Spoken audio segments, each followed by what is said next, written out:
Hey, Big V here. Today we're talking teams, and more importantly, we're talking about how much do we pay our amazing people? And are we doing the right things by the people that we hire?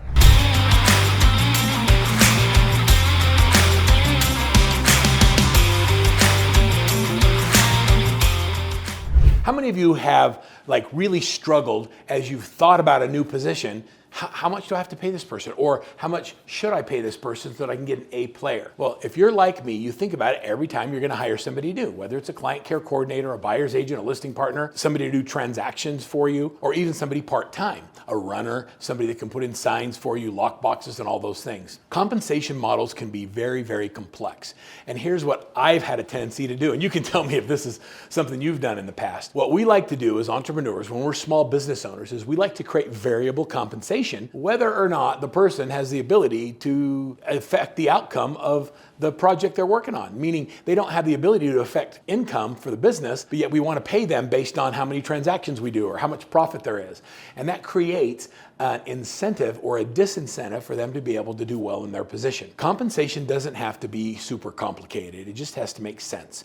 At Workman, we use a very specific, and I'll show it to you as I share with you some ideas, what we call the hiring checklist. And I'm going to share with you what we go through before we even start to hire, because you're maybe focused on the wrong thing. So the first thing we do in the hiring process is we do what's called a missing persons report. A missing persons report is when we start making a list of things that aren't being done or that are being done by someone who shouldn't be doing that task. For example, if you're a real estate agent and you want to make $250,000 a year and that's your target income, well, you can't focus on activities that you can outsource for $20 or $25 an hour. It doesn't make any sense, because every hour you spend doing things you can outsource for less, it means you're not focused on the dollar productive activities that will allow you to make the kind of money that you've set as your goal. So the first thing we do is we do what's called a missing persons report. So what does the person hired in this position need to do? That's a great question. Who specifically are you looking for?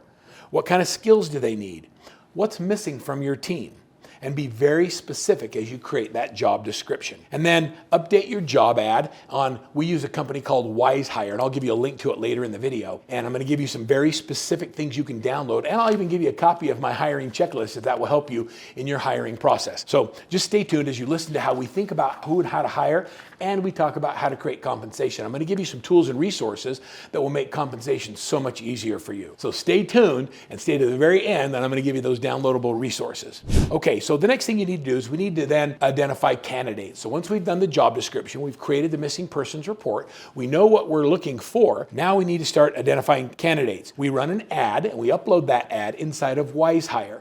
As a Workman Success Coaching client, when you enter your Workman Success Code into WiseHire, our job descriptions and the ads we use for the different positions on a real estate team are already in there. Along with that is the DISC profile, which is a recommended profile as a guideline to be able to understand who that candidate is. And then we use what's called a 3-touch recruiting campaign to go after specific people in the job force. Okay, so number 3, what happens when you run the right ads and use the right titles and you put fair compensation in is you start to get a whole bunch of resumes. So now it's time to review and evaluate the resumes that are coming in.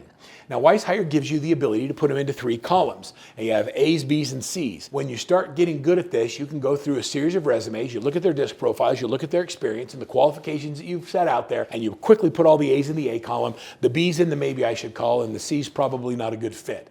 And I always work with the A's first. And then we go through and we ask them to go through a few things during the process to see if they're capable of doing the job. So let me give you an example. If I were going to hire an administrative assistant, one of the things I would ask them to do is I would have them give me a letter as to why they think they'd be a good fit for the position. And I'd ask them to do it in a particular format. If they can't format the letter and they can't follow instructions, probably not going to do a good job as an administrative assistant. And so I'm looking for a few things. The other thing I might have them do is call and leave a voicemail on a line and tell me why they think they'd be a good candidate for the job. It's not because I want them to leave a voicemail, it's because I want to hear what they sound like on the phone. I'm hiring the person who's my director of first impressions. And if they're going to be answering the phone and dealing with clients, I want to know what it sounds like when they leave a voicemail. Are they warm and inviting? Does it make me want to call back? Do I feel like I'm comfortable having a conversation, or do they sound nervous or scared, like they don't really want to be on the phone? We're in a contact sport real estate where we're having lots of contact and interaction. So I ask them to do things that put them through the process so that I have a better understanding of their ability to come in. Once we go through that, we ask them to then fill out a DISC motivators profile. Now, every candidate has a behavioral profile. Let me share with you some of the things that you would learn in a DISC profile. So for example, what you would find in a DISC profile is the D is somebody who is a dominance. They like to be in charge. They're usually the ones that have clear vision. If they're a high I, they're an interactor. They're the life of the party. We often see high I's as real estate agents, people who want to be in sales. They're good at being on the phones. A high S is somebody who is strong in a supportive role, who is more amiable. They are oftentimes your keeper of the culture. They're the ones that make sure everybody's treated fair. They want to make sure they do the right thing. The high C's are your analyticals. They're conscientious. The high C's love their spreadsheets. They have a high attention to detail. If I have someone who doesn't necessarily have the right DISC, I look at their resume and I see if they have the experience where maybe they've got learned behaviors that make them strong in those areas. We don't hire and fire to DISC. We use it as a guideline to see whether or not they have the natural tendencies or behaviors that would be well suited for that role. And we've got an entire spreadsheet that shows you all the roles on a real estate team, the recommended DISC, where they would score. I'd love to make that available to you. When you're using WiseHire as a job platform, they take your job ad and they put it on all the job boards, and they provide a free DISC motivators assessment to anybody you want to go through as part of the interview process. So you look at your A players, you ask them to jump through a couple of hoops, then you have them fill out the DISC motivators. Once they do that, then you can then set up the phone interview. We always do a phone interview first, where we ask them some basic questions, and then we do an in-depth interview where we bring them into the office. For those who interview well on the phone, when you do a face-to-face interview, it's always done with 2 or more people. The reason we do it with 2 or more people is because we hire as a team and we fire as a team. And so when you bring a team member in, the team has to say that this is someone who's a good cultural fit. They understand our core values. They have been explained the 10 things to be on my team. We've asked them the core questions and we've listened carefully to their answers, and then they've demonstrated that they have the ability to do it. When hiring a skilled position, I would strongly encourage you to bring them in for a working interview. And what that means is you pay them for a day or a half a day to come in and sit side by side with a person who's going to be training them. You teach them a task or a concept, you let them do the task, and you see how they're able to do it. We found oftentimes that someone who interviews really well doesn't necessarily always have the skills to be great in the job. If they have the right attitude, they have the right skills, they're a good fit, now we can get into compensation. You see, oftentimes we focus on compensation way too early in the process. We don't know what we don't know. So we look at their salary history, if that's available to us. We ask where they'd like to be.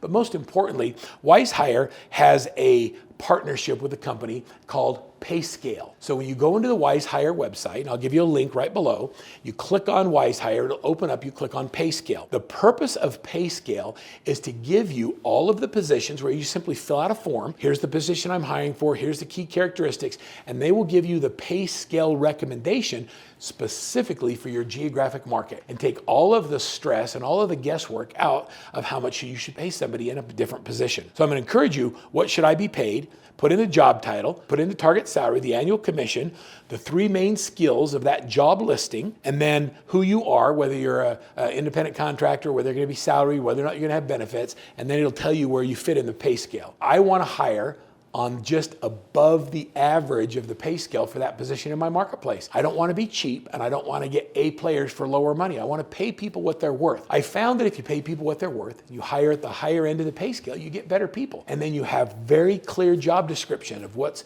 expected of them and how they're going to be able to measure success in the role. When you're struggling to determine whether or not you're paying your current people enough, use the same tool. Go to the PayScale website and put in your information of the people you currently have hired, and then ask yourself, am I staying competitive in the marketplace? If you're experiencing turnover, your people aren't staying with you, oftentimes it's because they can get paid more doing the same job somewhere else, and you haven't created a culture where they feel comfortable having that conversation with you. As leaders, it's important that we're fair, that we treat people with respect, that we compensate them fairly for the jobs that they do, and that we make sure they understand how to measure a win at the end of their day.